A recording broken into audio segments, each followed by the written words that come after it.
Hello, you're watching World Talks on TVP World. My name is Sascha Fahrbach. Russia has launched another major overnight attack on Ukraine, with at least 5 people killed and 21 wounded in Zaporizhzhia, and ballistic missiles striking Kyiv, again exposing the pressure on Ukraine's increasingly stretched air defenses. At the same time, a new debate is emerging over whether Ukraine should be allowed to manufacture Patriot interceptors itself, whether American defense manufacturers are resisting a potential competitor. Joining us now is Stefan Korshak, senior defense correspondent at the Kyiv Post. Good to have you back with us. Welcome. Thank you very much. Glad to be here. Unfortunately, we have new images, more attacks, overnight attacks, seems also more ballistic strikes, which Ukraine just doesn't have the defense capabilities. Give us your take of what's happened in the last 24 hours and where we are with this debate of the Patriot interceptors. I mean, there's a lot of push to make them, to have them, but there doesn't seem to be that willingness on the American side.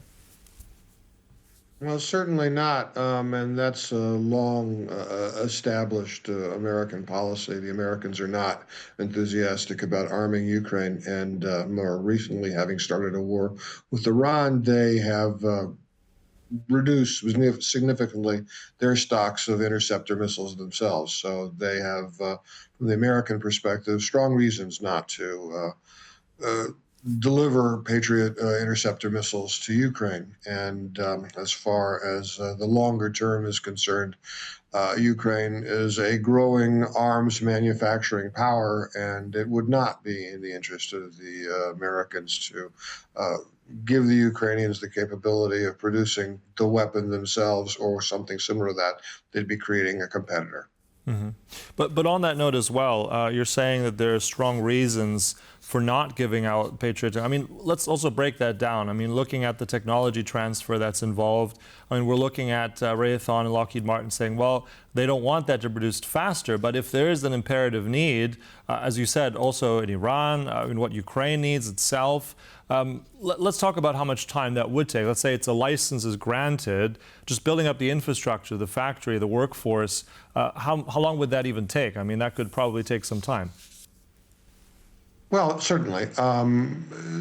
In peacetime, probably a project like that, historically actually, has taken several years. Less than 5, but more than 2 is usually the window. Ukraine, of course, being at war, does things at sometimes orders of magnitude greater speed. But still, here, nobody is thinking that we're the Ukrainians to receive the keys, if you will, to all of the insides and outsides of PAC-3 missile in manufacturing, that they could do it in under a year. It's simply a very complex process.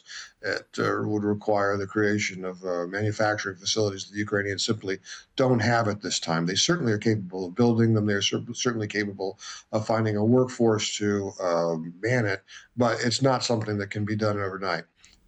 The other aspect of American thinking, of course, is that the American government, with the previous administration, committed to stand by Ukraine as long as it takes. And although the Trump administration has reversed that policy, nevertheless, the American government usually has an imperative to stand by allies and to not go back on its word.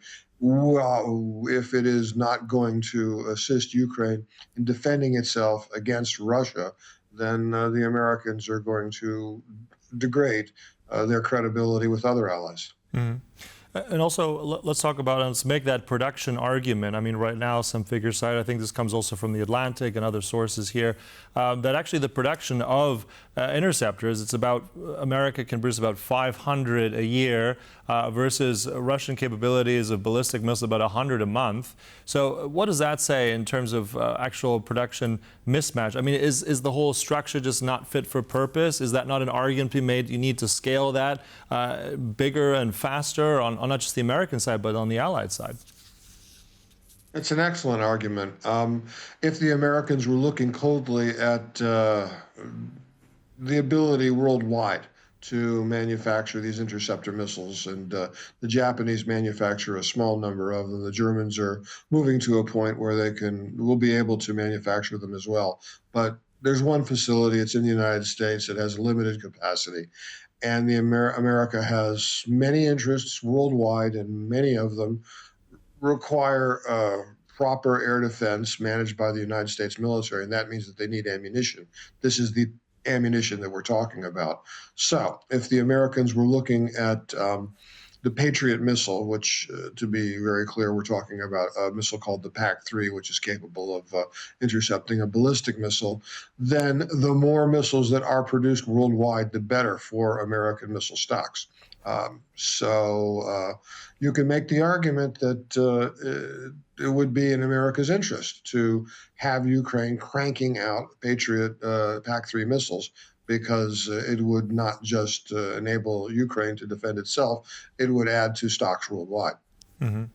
And also with all of this, I mean, we're seeing those images from last night, looking at Zaporizhzhia, again, 21 dead at this point. Sorry, 21 wounded, 5 dead. That's the figures we have right now. I mean, there comes a point where probably commanders have to make a decision what's protected and what just cannot be protected. How dire is this really on the ground? It's dire and critical, provided that you're taking the standard metric that human life is the first thing that must be protected. The fact is that the Ukrainians effectively have no way to defend themselves right now against Russian ballistic missiles. So anything that the Russians shoot that fires a ballistic trajectory will hit. Many of the weapons do not hit where they are aimed. They are, by their nature, not completely accurate.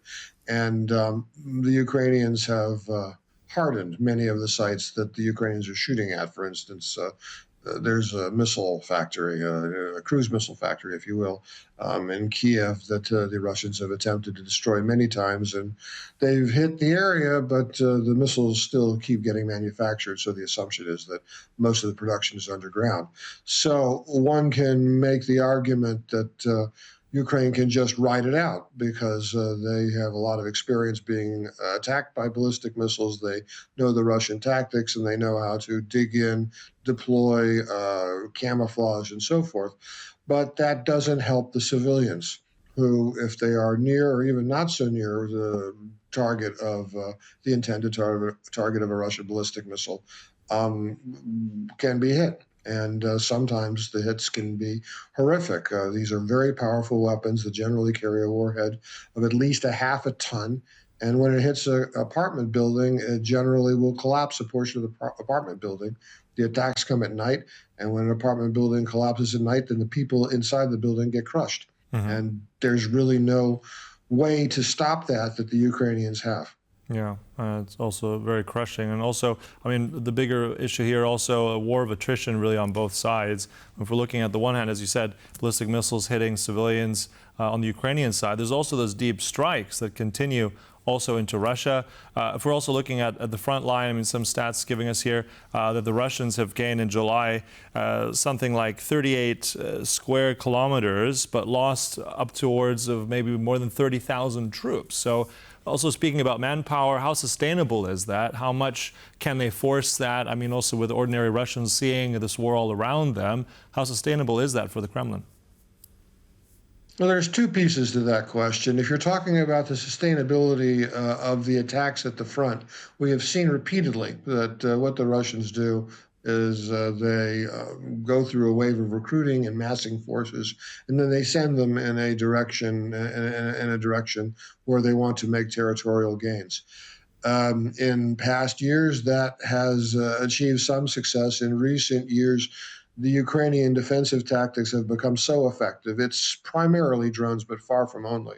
And really it's more of a drone-led ecosystem. It's the Ukrainian command and control probably is better on the tactical level than NATO, and it's much, much more effective than the Russian. And so the Russians pay huge prices in manpower just to gain even a tiny bit of ground. And what we have seen repeatedly is that at a certain point in these offensives, the Russians just simply run out of men. And where there was a great deal of intensity and pushes and infiltrations and even attempted tank attacks, they just stop for a week, 2 weeks, maybe even a month or two, and then this cycle repeats itself. Mm.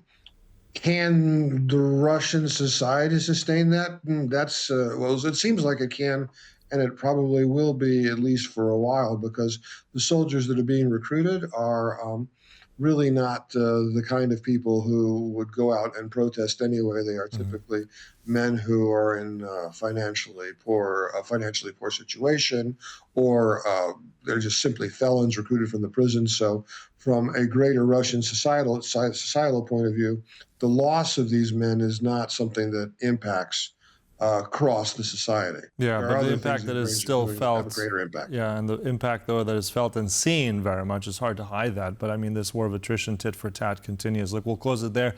Thanks so much for that. Always appreciate your insights. Stefan Korshak, there, Senior Defense Correspondent at the Kyiv Post. Thank you so much. Thanks for having me. Have a great day. And thank you for joining us here on World Talks, but do stay right here on TVP World for more. Goodbye.